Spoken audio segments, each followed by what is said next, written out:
Hey guys, welcome back to another episode of Art and Recap. I'm your artist Faye, and today we are reading chapter 113 until 116 of Lord of the Mysteries.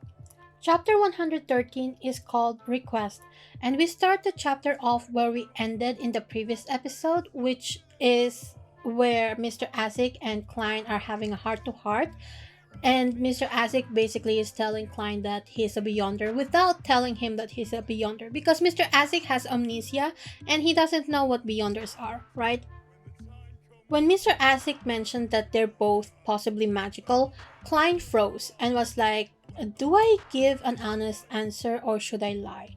But Klein is a good boy. He's very nice and also he's very honest to authorities. I noticed he is always very forward, well, not straightforward, but he's like very open to communication when it comes to people that are above his station, like the Captain Dune. He respects them, is what I'm trying to say. And with that, he also gives them his honesty.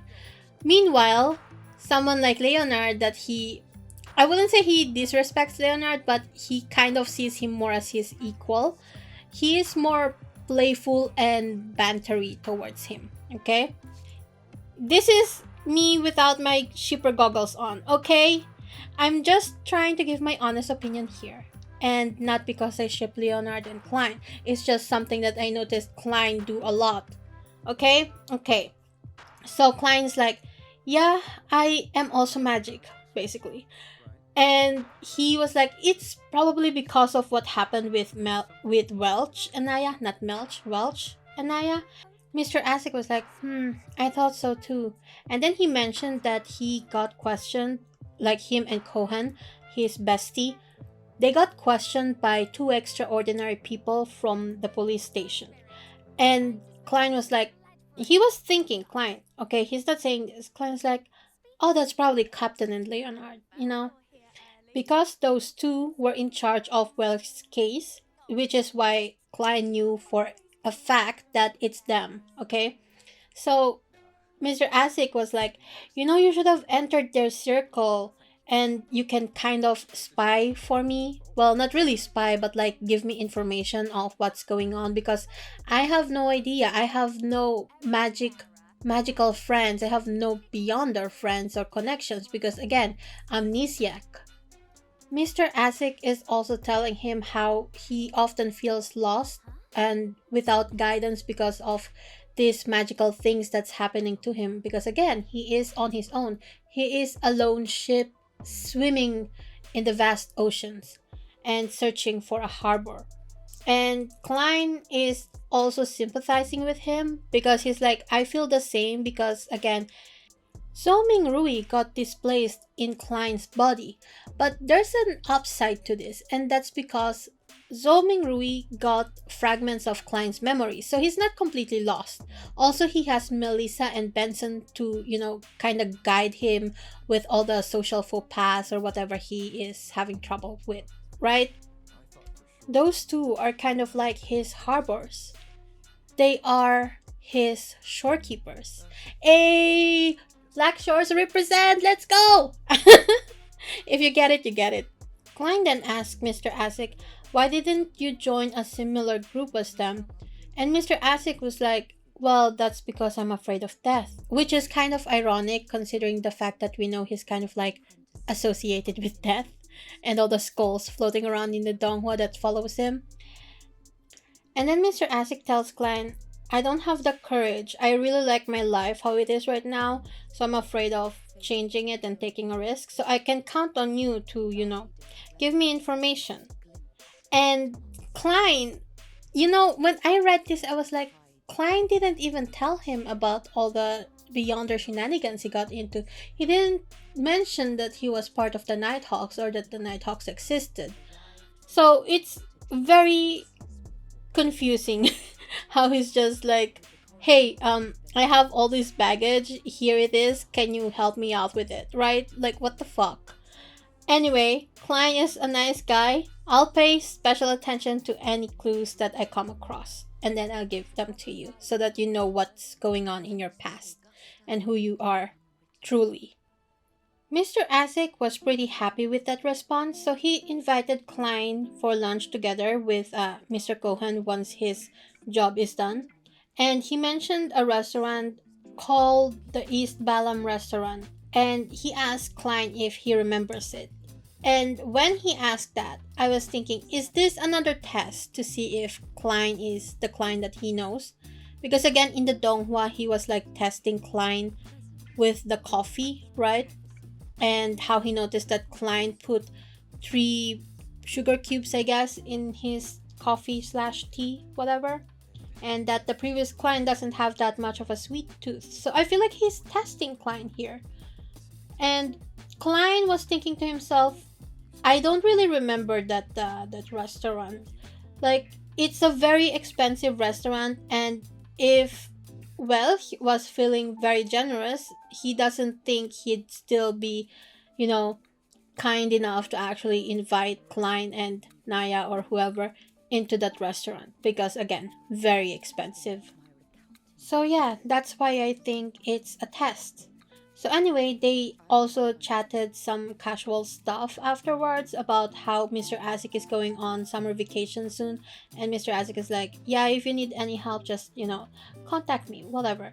And Klein was like, oh, I thought you're going to Desi Bay in the south. And Mr. Azik is like, no, no, no, no. Going to the south in the summer is hell. It's so freaking hot. I would rather go up north and hunt seals than go south and get a tan, basically, is what he said. Because again, he already has a tan, it seems like, in this story. And I guess he doesn't want to get more tan, I guess. That's weak, Mr. Azik. Weak. But at the same time, I totally understand why he wouldn't want to go to the south in summer because, oh my god, I remember going to Italy in summer, the height of summer. It was the worst. It was so freaking hot. I couldn't even function properly anymore. I was like dying. Like the Philippines in the summer? That's nice. That's okay because I'll be at the beach the whole time. I'll just be chilling over there, getting my tan on. But Italy in the city, at Rome with all those people, not even all the gelatos I eat there would save me.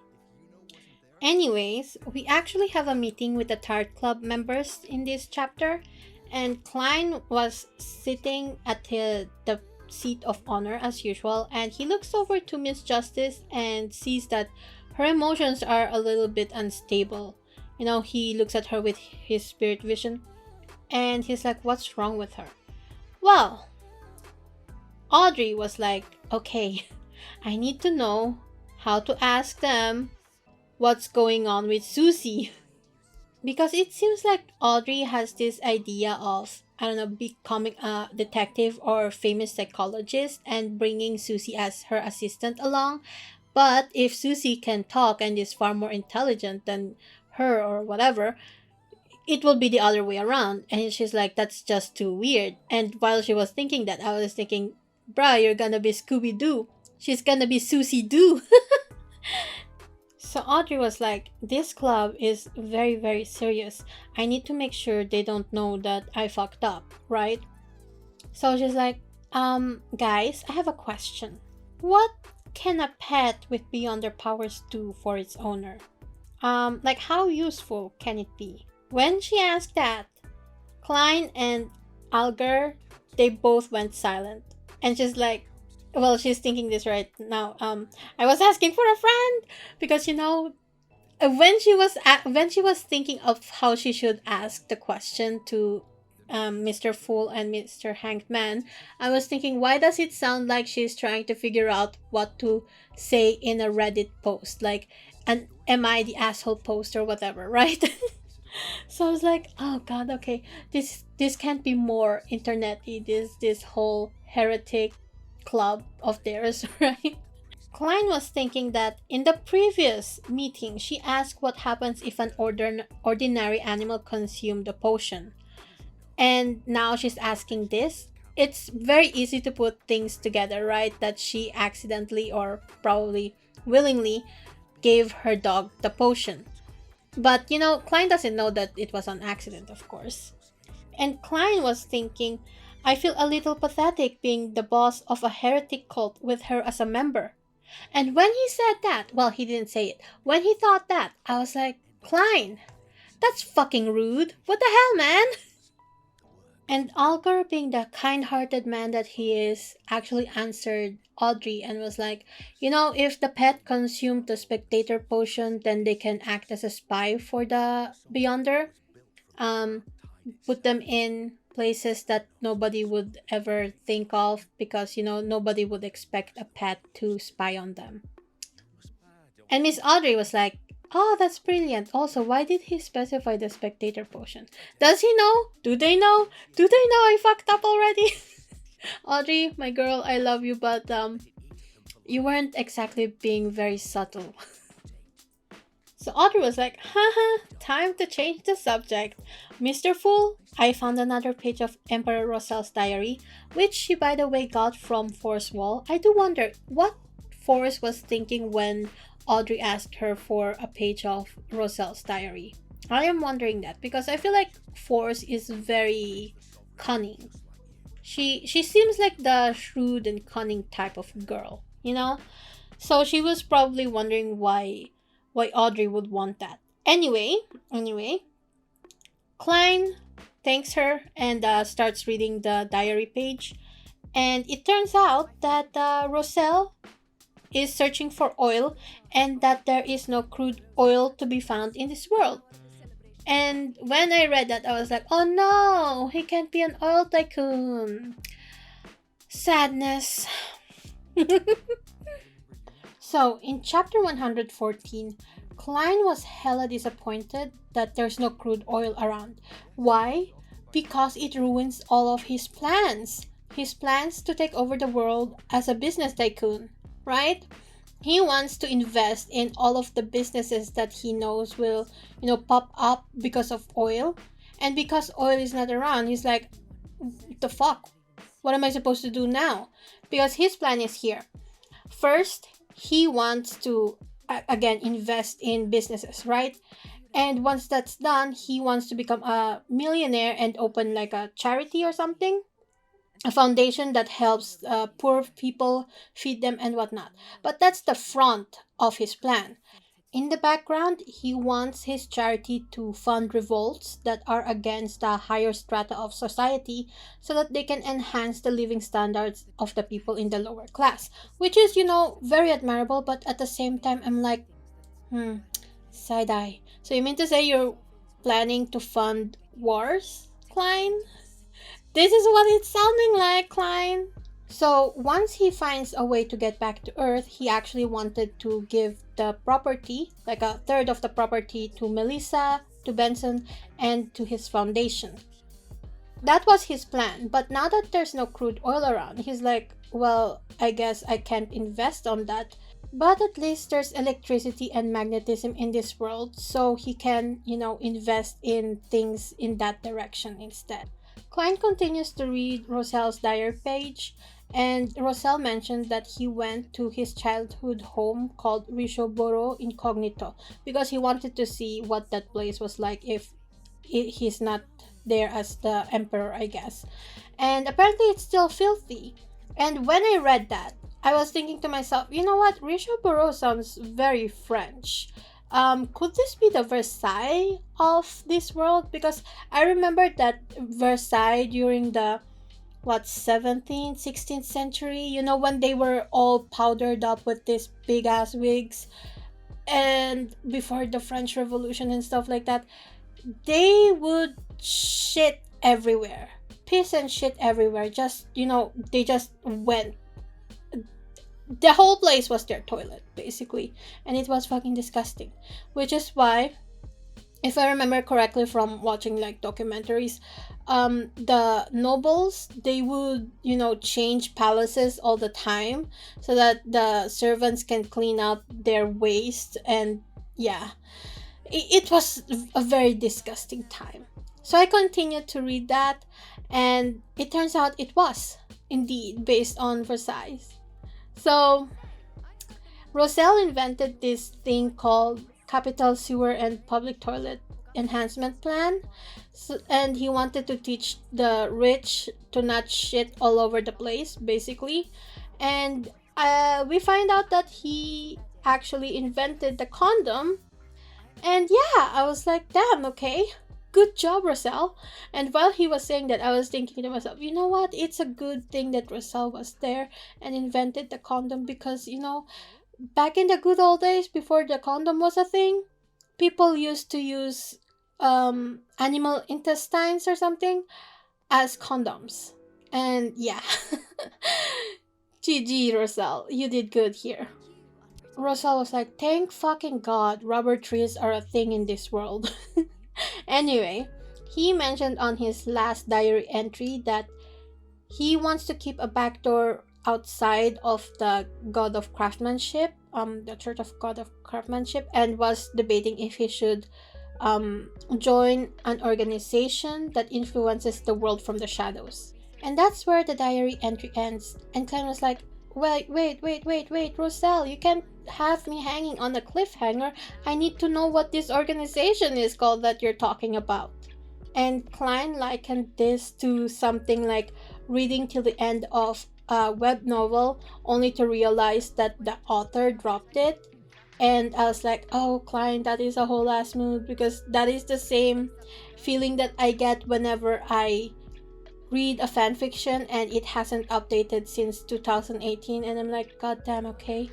I hope the author comes back to it at some point, but you know what? I can't really say anything negative about it because I am also guilty of just dropping stories like that.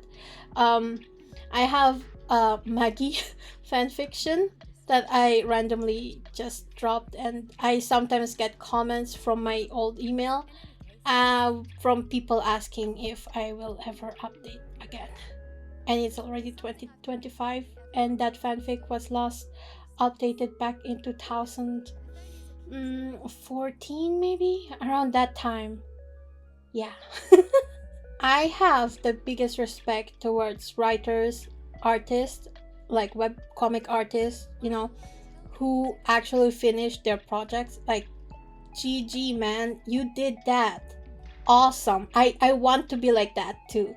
And yeah, I am planning to finish my stories. I swear to God, that's why I'm also promoting it like hell. And yeah, I'm still working on it. Anyway, Klein was like, okay, I need to do some research after this meeting on what Roselle did and everything he mentioned in the diary entry. But first, we need to start the discussion with Miss Justice and Mr. Hanged Man. Audrey asks if there's a sequence potion named Arbiter and if there's a kind of Beyonder that can go through walls and wooden doors and make locks ineffective. And Klein was like, oh, I know what this is. He was getting ready to answer her but was beaten by Alger. And Alger was like, I can tell you about this, but I need you to help me with something in return, of course. And Audrey was like, oh, sure, what is it? And Alger tells her, I need to know if the king has any intention of taking revenge on the Faesac Empire, and if they're planning to launch a new war on the east coast of Balam within this year or before June next year. That's basically what he said. And it was mentioned here that the Tarot Club members all speak the Loan language, and this is why Alger knew that Miss Justice is part of the Loan Kingdom and that she's of nobility because of her accent. And he thinks that the reason Klein, the fool, is also talking in the Loan language is so that it eases them into speaking with them, right? Like the things Alger's mind conjures up just to justify Klein as like this godly being is fascinating to me. Sometimes I actually do wonder what the Tarot Club members, like the Tarot Club, would be like if Alger wasn't there. If it was also like a junior newbie person who replaced him, like how would Klein navigate that? It's interesting, right? Because Alger is the one who always answers all these Beyonder questions because he is the one that has the most experience out of all of them. So Audrey was like, oh yes, I can indeed give you that information, but first I need to double check my sources. Is it okay if you wait? And Algar was like, yeah, it's okay, I can wait. I'm sure that you wouldn't, not give me that information with Mr. Fool here as our witness. Audrey then tells Algar, but I think the value of the information that you want is worth more than the questions I asked put together. Algar then tells her that he'll compensate her depending on the situation. Algar answers Audrey's question and says that there is indeed a Sequence 9 apprentice potion and that the Theosophy Order has its formula. And there is also possibilities that the potion got obtained through other channels like the ancient tomb of the fourth epoch, whatever that is. And Klein was thinking, oh, the Theosophy Order? They have ties with the Demoness sect, like a lot of ties. And I was thinking to myself, do they also have femboys? That's very important. And Audrey was like, if I knew that there was a potion for apprentice, I would have gone that route instead of spectator. And I was thinking to myself, I don't think you'll be saying that in the future, Audrey. I just have a feeling that you're gonna love being a spectator. You can be as nosy as you want and still, level up your acting career, whatever. So Algar continues and says that there is indeed a potion called Arbiter, and that Audrey should be familiar with it because the royal families, Augustus and the Castilla family, they have those formulas. Apparently, back in the good old ancient days, nobles would be rewarded with low sequence formulas. So I'm like, damn, that's very OP. So the Arbiter potion, they have convincing charm and considerable authority, right? And also really good at combat. So Audrey was thinking, oh, it's no fucking wonder that I would go along with whatever the fuck the royal family wanted, because they're all arbiters. I thought it was because I was timid, is what she says. Well, thanks anyway. Anyways, once Algar was done answering Audrey's questions, he turns to Klein and was like, Honorable Mr. Fool, I'd like to ask a question. Is it true that the true Creator's holy residence is actually at the Forsaken Land of God? Klein was thinking, oh shit, I have no idea what the Forsaken Land of God is. I've only seen that mentioned in Roselle's diary before. Maybe the Nighthawks will know, but I need to do some research, basically, right? So he's like, how do I explain this to Algar without, giving off newbie vibes? And Klein, in his voice as the fool, was like, this is not something you should know now. And Algar was like, oh shit, did I accidentally insult him? But was like, okay, please forgive me for overstepping my boundaries. Because he is so religious. So they descended into a slightly awkward silence here, and Audrey was like, ahem, Mr. Fool, I have a quick question. Would it be alright if I actually joined the psychology alchemist? Is that permitted? And Klein was like, yes, there is no problem. And Klein was thinking to himself, you know what, everybody in this club is kind of in a different organization of their own. Like, he's part of the Nighthawks in the daytime, and he's pretty sure Algar is associated with the Lord of Storms. So Audrey being part of the psychology alchemist is actually a good thing, because then there's more info that they can share with each other, right? Audrey then asked, if I find someone that I think is suitable for this gathering, how could I guide them into joining? And Algar asked Mr. Fool, what is actually the requirements of being in this gathering, like being a member? And Klein was thinking of 4 words: ambitious, ethical, cultured, and disciplined. Before the meeting ends, Klein tells them this: you can inform me here of people who you find suitable. I will decide if they will join us. Before that, you can't give any hint that would cause the secret of the Tarot Club's existence to be exposed. You must remember, to non-gathering members, you must not speak my name without my permission. Oh, when he said it, the last sentence when he said it, I was like, damn, Klein, that went hard.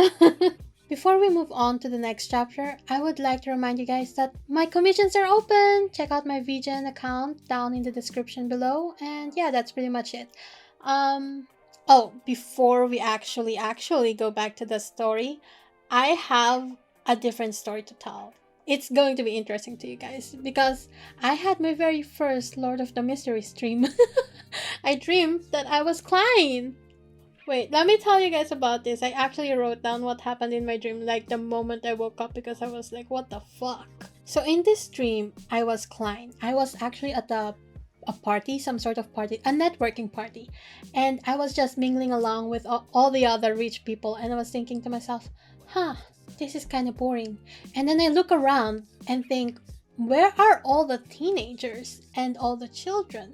Like, what happened to them? I'm pretty sure there were some of them earlier. So, being Klein and being the nosy little bitch that I was in that dream, I, of course, went and tried to see where all those kids are. So, I searched and I find out that they all went through a wall and I followed them through that wall and I find them all partying in like a rave style inside that wall. And I was like, oh, so they're not in danger. I guess I can go back then. But before I can leave, the party somehow turned into a monster hunting party. Like it's like a game and we're all in a team. And all those teenagers weren't teenagers anymore. They are older now. So I'm like, oh, okay, I guess we're going to hunt this monster who was a Beyonder before, right? So I was like, okay, this sounds fun. Let's do it. I was partnered with this one person. I don't know who they are, but basically we were having a little bit of trouble with the monster that we were hunting because it was huge. So we teamed up with this other team, and one of the teammates, she went up to the wooden plateaus, you know, the wooden things that holds the ceiling together. So she went up there and our job was basically to distract the huge monster. And then she put a cloth over the monster, she dropped a cloth and the monster shrunk and divided into two Beyonders, two monstrous Beyonders. And we all looked at each other and was like, okay, it's time to, divide and conquer. But the two teammates that we teamed up with, they were gone. So it's just me and this one other guy. And we're like, okay, I feel like we're fucked. I turned to the guy and was like, dude, I think we need to 1v1 these monsters. And then we decided to run away from each other. That person will run around in a circle and I would lure this other monster away from him so that we can, make sure that they don't team up against us. Because again, we are strangers and those two monsters were once one. So I ran over to an abandoned mall and I was swinging the chains. You guys know the chain that Klein uses for divination. I was using that as some sort of Spider-Man swing. I would just throw it and use it and swing around. And I was thinking to myself, this is a lot like Brandt actually. At some point we were at an open area and I couldn't have my chains latch onto the walls anymore. So I was thinking, okay, I need to actually fight this monster now. So what I did as Klein, mind you, I'm still Klein in this dream. I grabbed the monster's ankles and threw it over my shoulder across the room. And I look at my hands and think to myself, since when did I have super strength? So while all of that was happening, the partner that I had that was running around in circles runs past me and looks at me and is like, dude, what the hell? And the monster that was chasing after that guy stopped and saw what I did with the other guy, the other monster, and was like, oh shit. So I turned to that monster Beyonder, and just get into a martial artist position and was like, hiya! And that guy was absolutely terrified, and yeah. They turned into a normal person, and somehow the Nighthawks get involved and they arrest these Beyonders, and Captain Dunn was like, good job, you did well. And I was like, thank you, Captain. And then this random guy approaches me and was like, dude, that was awesome. You did really good there. I was watching you. And while he was complimenting me, I was thinking to myself, oh, is this guy a Beyonder too? Why didn't he help? As a matter of fact, why didn't any of them help? They were just there. Like Captain Dunes, what the hell? You let me fight these Beyonders by myself, and my partner disappeared. You know, the one that was running around in circle, that useless guy, vanished. And then a girl approaches me and said, you know, everyone will know you now. And I look at her and it's like, what do you mean everyone will know me now? Then she turns to all the pigeons that was looking at us with these huge cartoony eyes and just said, surveillance. And then she left. And I was like, what? Guys, apparently the pigeons were showing the fight to all the Beyonders worldwide, and at some point they're going to start challenging me. And I was like, the fuck? Well, whatever, bring it on. I have super strength now. And then I woke up and I was like, what the fuck was that dream? Why was I Klein? Did I read too much Lord of the Mysteries? Was I editing too much? What the hell? Anyways, guys, tell me if you guys ever had a Lord of the Mysteries related dream. I really want to know what crazy dreams you guys cook up in your brains. Anyway, let's get on with the next chapter. Okay, so chapter 115 is called Cheat. And we actually started off with Audrey and Alger being like, okay, this is serious. The fool has never told us this kind of command before, to not mention his name ever, right? So, and he also sounded very serious. Usually the fool is like very relaxed, so it must be very, very serious and punishable by death, probably. So there was that, and then they ended the club meeting, and Klein was like, oh my god, I'm so tired. I don't want to go to the divination club because I am deadly tired. I had a freaking long week, okay? I need rest, even though he rested the previous day because his divination told him to, basically, so he can avoid Selena and Elizabeth, you know, Melissa's friends, right? But he's like, I don't want to go. He's in the mood to bed rot, basically. Klein was thinking about what he's actually doing, like his week, basically, because again, he had a very, very long week. From Tuesday till Friday, he had mysticism lessons and practicals, and also he had to do combat training in the afternoons. Afterwards, he's just mentally exhausted and just want to, you know, sleep. Which is understandable. That's a long day, right? And on Mondays, he actually had to meet up with Mr. Azik, and also there's the tarot club to go to, right? And after all of those, he also goes to the divination club to help process and digest his potion, right? So he was also saying that on Saturday, there was no change in his morning schedule, but he did have to guard the Chinese gate in the afternoon and was only allowed to leave, like his shift ended early in the morning on Sunday. So he was exhausted and he just wanted to take a day off, which is understandable. And I'm like, Klein, just take it. You need rest. Rest is also very important. But you know what Klein did? He tossed a coin, and depending on where it landed, he was going to rest or go to the divination club. And it landed on the answer where he has to go to the divination club. So he's like, oh, okay, let's get on with this. If my divination said I should do this, let's do it, right? He's a good boy. He follows his orders really, really well. Why did I say it like that? Anyways, he goes to the divination club and was just chilling there until Mr. Glasses arrives, and Mr. Glasses was with a woman dressed in blue in her 30s. And when they described her, I was like, wait, is this Megose? Could this possibly be Megose? Because I feel like it's around that time where she's introduced, right? It's about time that she gets introduced to all of this. But you guys know the funniest thing about this is when the story described her. it says that in her left hand she was carrying an Intis hat decorated with the feathers of a black swan. And you know what happened? Klein was being a judgy little bitch again. I love him so much. He was being a fashion police again. And oh my god, he's like, that hat is ridiculous. Wouldn't her neck be sore wearing that? And I'm like, Klein, it's fashion. Fashion is supposed to hurt. Beauty hurts, Klein.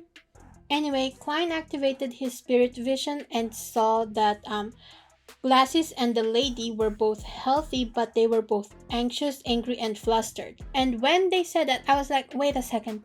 If this was actually Megose, that would mean Klein would have been terrified at what he saw, because again, he's not supposed to see Megose's baby, right?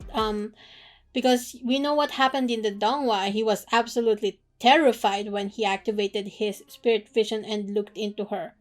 So it's not Megose, it's actually a lady called Christina, and she was an investor. She and Glasses were both investors for Lanevus, and we all know Lanevus is a scammer.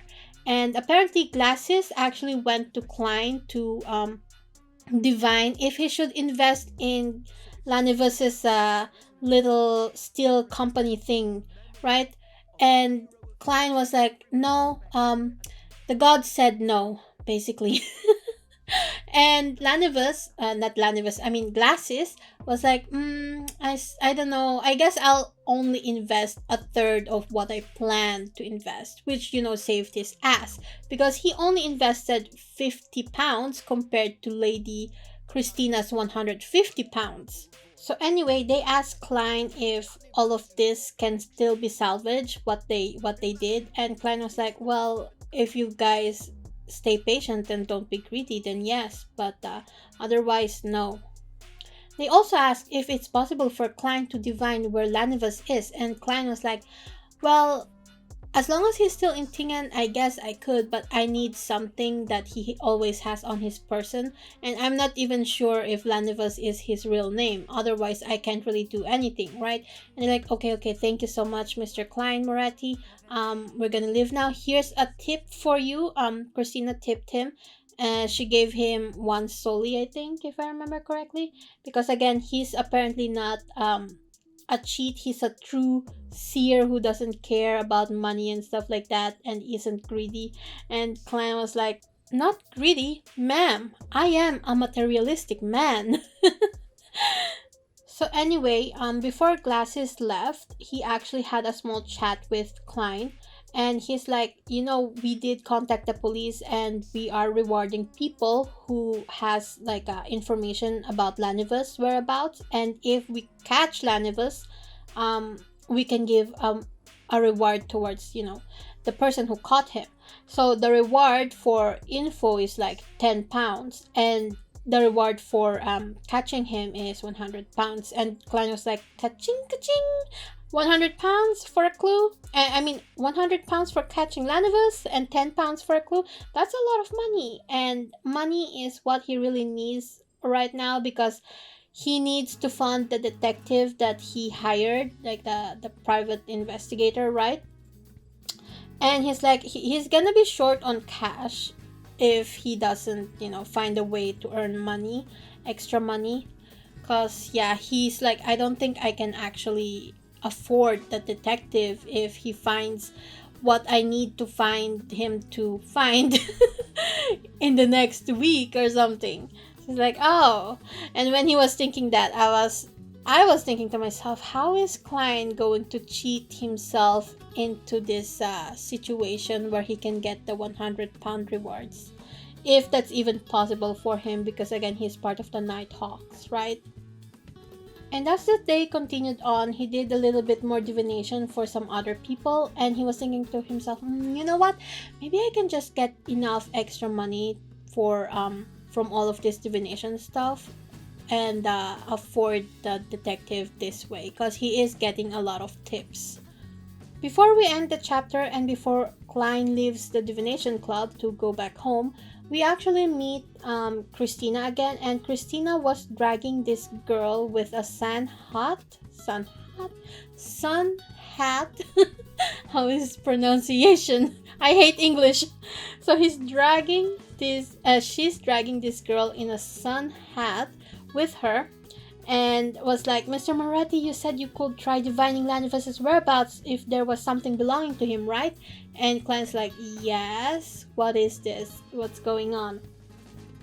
So Christina was like, well, is it possible that you can divine him if you use his child? And I was like, what? Wait, is the girl that she dragged actually Megose? So that means that in the Donghua, she was the one that's like really frantic when we were first introduced to Megose, if I remember correctly. And also the first mention of Lanevus is a scam, right? Interesting. Okay, so chapter 116 is called Lanevus's Child. Christina dragged this woman called Megose, who happens to be her niece, and said that Megose is her niece and she's the one who introduced Lanevus to Megose back in the days, right? And she really regrets it. She also says that Megose's parents were very happy with Lanevus and was about to invest all of their money to his steel company, but that was before he absconded and left their daughter pregnant and alone. But now they have to talk to all the relatives and explain why they canceled the engagement party, which is of course also kind of embarrassing because hey, your son-in-law, your supposed to be future son-in-law, happened to be a scammer. Anyway, we also have this lore drop that people that believe in the god of steam and machinery, they don't believe in chastity before marriage. So they don't blame Megose or even pity her for getting pregnant, right? Because that's just not in their belief. They're not like the people, like the believers of the Lord of Storms, who again believes in very old-fashioned stuff. Low-key, the Lord of Storms is sounding more and more like our good old religions over here in our own world, right? So Klein looks at Megose and says that she was quite a beauty, and he describes her as someone with long hair and a pair of big eyes like Christina's and a bright forehead. And when he described a bright forehead, I was like, how? What? Is her forehead shiny? Is her face oily? What is this description? What does this mean, Klein? Like, guys, seriously, what does it mean, a bright forehead? Or does it just mean that her bangs are pushed to the side, like she doesn't have a bangs? So, Christina asks Klein if he can find out where Lanevus is because of Megose's baby, right? And Klein was like, well, yeah, his son is technically his, but we will have to wait until she gives birth, so that will be for a couple more months. And Christina is like, a couple months? If we have to wait that long, there's a chance that we won't ever get our money back, even if we did find Lanevus. So she turns over to Megose and was like, girl, heart to heart, but I think it's best that you abort that baby. I was like, damn, okay, sis. And Megose is like, no, I'm not going to abort my baby, because to her, she believes that Lanevus is going to come back because of her baby. And I'm like, we've seen the Donghua. We know how this ends. But in the Donghua, it felt like Megose's aunt, Christina, it felt like she's going to try to force Megose to go through an abortion. But here in the novel, she was actually quite accepting with Megose's decision and asked if Megose has anything of Lanevus. And Megose was like, does his ring count? Like the ring that he gave her. And Klein told her, not really, unless he wears it all the time, right? He needs something that Lanevus has touched all the time and kept with him all the time. And she's like, well, I don't have anything. Christina again tries to suggest abortion and says that, how would this child grow up knowing that his father is a swindler? And Klein is just standing by listening awkwardly and was like, this divination is a little bit hardcore, to be honest. Like, you want me to use a freaking fetus to divine where Lanevus is? Then, okay, what the fuck? And he's like, I am staying out of other people's business. It's not my business, not my monkey, not my circus, basically. And so he's like, I'm staying out of this, and I'm just going to judge you all inside my head, quietly, to myself. Megose tells her aunt that her child is going to be different from his father. He's going to be a considerate and likable child. And she explains that the baby kicks her lightly every day to tell her his mood, and then she's like, he will even hum a song, whistle, and use music to help me sleep. And Klein was looking at her like, bitch, what the fuck? Is she okay? Did she have mental problems after all this happened? Like the scam and all that stuff. Like did something go wrong with her head? Is what Klein is like thinking, right? Cause the kicking, that's kind of normal stuff, right? That's normal stuff with babies. But humming, singing, bruh, whistling, that sounds like some Appalachian shit, bruh. So Klein was about to activate his spirit vision to check on Megose, but before he could, she already left. And Christina turns over to Klein and was like, I'm so sorry this happened. We're wasting your time. I'm sorry. We're going to see if we can find anything of Lanevus so that you can divine his whereabouts. And then she left. So the next day, Klein went to work and he asked Roseanne where the newspaper was. And Roseanne looks at him and is like, Klein, you're so weird. And when she said that, I was like, why is he weird? He's just asking for the newspaper. Girl, what the fuck? And Klein also asks her why.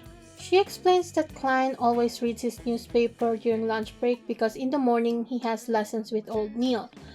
And he is asking for the newspaper in the morning. So I guess she thinks that's weird. But at the same time, calling him weird because he wants to read the newspaper in the morning is weird of her. Don't you guys think? So anyway, Klein says that there is going to be a case that will be offering a reward on the newspaper, and he wants to memorize the criminal's appearance because, just in case he comes across that person. So Rosanna's like, oh, is that so? And then she opens the newspaper and read it and was like, whoa, what the scam. This Lanevus is absolute scum. She then says that this case doesn't really seem like it has anything supernatural going on with it.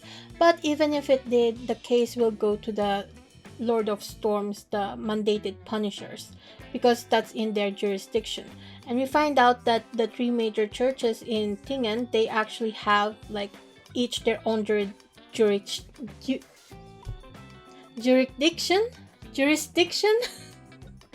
How to pronounce stuff. They each have their own jurisdictions. And for example, the Nighthawks, they control the Golden Indus Borough, the North and West Borough. The mandated punishers, they control the East and South Borough, and of course the port. And the machinery hive mind troop, they were responsible for the university and suburb areas. You guys know what I mean.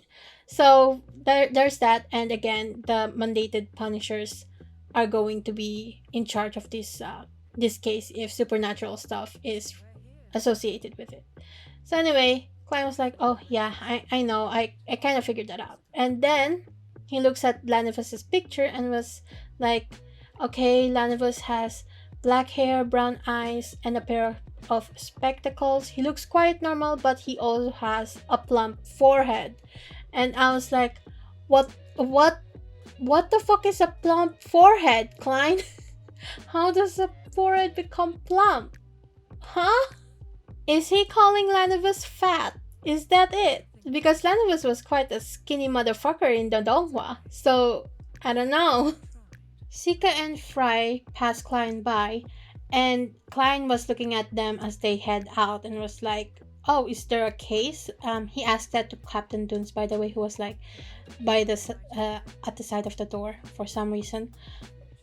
Captain Duns was like, yeah, there's like a supernatural incident at the West Borough, but you don't have to worry about that because I'm not going to send you out on the fields until you master your combat techniques, right? And Klein was like, whoa, okay, that's such a nice thing to do, Captain. And he also says to Captain, well, he didn't say it, but he thinks this. So Klein was thinking, Captain, you're such a nice person. Besides the receding hairline and bad memory, you are flawless. And I was like, Klein, he can't help his receding hairline, bruh. Please, let him live. So Klein was like, so you mean to tell me that I only have to attend my classes and I still get paid? And Captain Dunn was like, yeah, basically, but don't rejoice just yet. This is only temporary. Because, it makes sense. Because, again, if I were Klein and I only get paid to go to classes, I would sabotage myself. But then I'll probably get fired. So anyway, we actually skipped until Friday because there was nothing interesting going on throughout the week. And on Friday, Klein visited the private detective that he hired after his combat classes, right? Henry the detective tells Klein that one of the cases that he had them do is done, and Klein was like, is this about the man at the Evil Dragon Bar? And Henry was like, yes, it is. And before Henry tells him the information, he's like, payment please. And Klein gave him the money and was like, receipt please. Because Klein was like, bruh, I'm broke now thanks to you guys, but whatever. So they wrote a receipt, and then Henry gave the information that the guy he was searching for is actually Daxter Guderian, and he's a doctor of the Green Hill Mental Asylum. So yes, he is definitely a spectator. That was how the chapter ends. And honestly guys, I am thinking that this guy, this spectator guy, is he working with Lanevus? Because I remember one of you guys mentioned in the comment section that the reason Megose is like all crazy with Lanevus and how she's so obsessed with him is because not only did he use his Beyonder shenanigan magics on her, but also he was working with a spectator to, manipulate her for him. So I am thinking that may be this guy. What do you guys think? Am I right? Am I wrong? Are we going to see and figure out in the next couple chapters? Who knows? Yeah. Don't forget to tell me if you guys had any Lord of the Mysteries type of dreams. I really want to know. I'm so curious. And maybe even if you guys have any sort of weird dreams, because I always have the weirdest fucking dreams. And I write them in a diary. Well, not really a dream journal or diary, but I post them on a private Discord that I have where I put a lot of my stuffs in. There's no other people there besides me. Again, it's just for me to take notes. Yeah, that was Lord of the Mysteries chapter 113 till 116. Don't forget to tell me what you guys think of this episode, and before I go, please like, subscribe, and leave a comment. It helps my channel out a lot. My commissions are open and my Vision link is down in the description below. Don't forget that. Check out my webcomic, Dreaming of Aurora, if you have the time. And finally, thanks to my patrons, Robek, Vanarik, and J. Volchevalitska for the support. I'll see you guys next time. Bye!